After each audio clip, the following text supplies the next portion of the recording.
Hi, my name is Elise and I'm going to be telling you.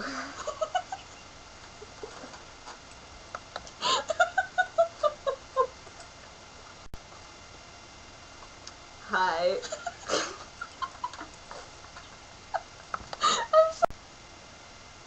Hi, my name is Elise and I'm going to be telling you how to make an Elisey cheesy Gordita crunch. You are going to need 3 tablespoons of family and friends, a pinch of creativity, finely chopped dreams and aspirations, diced randomness and unusual qualities, a dollop of a search for answers,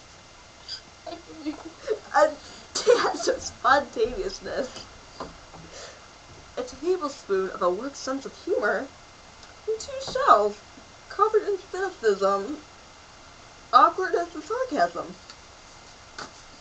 What you'll first need to do is brown the family and friends of the taco in a skillet.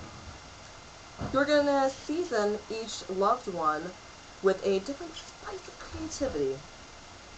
Finally chop all the dreams and aspirations of the taco and set high unrealistical goals due to others doubting the taco.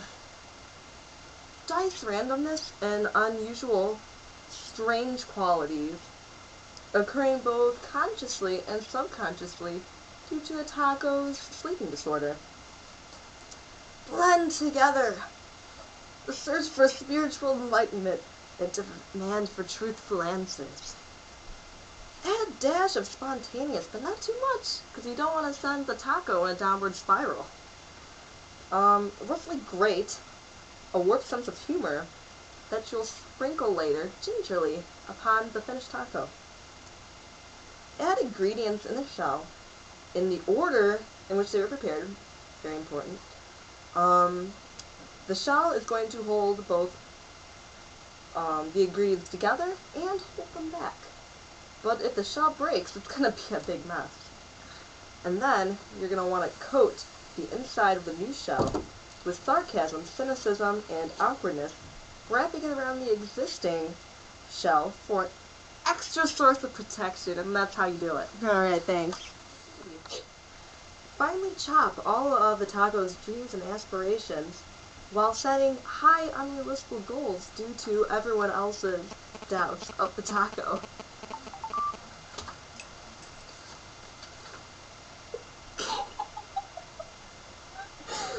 Dice all randomness and unusual qualities. Yes, please. But save that one, I liked it.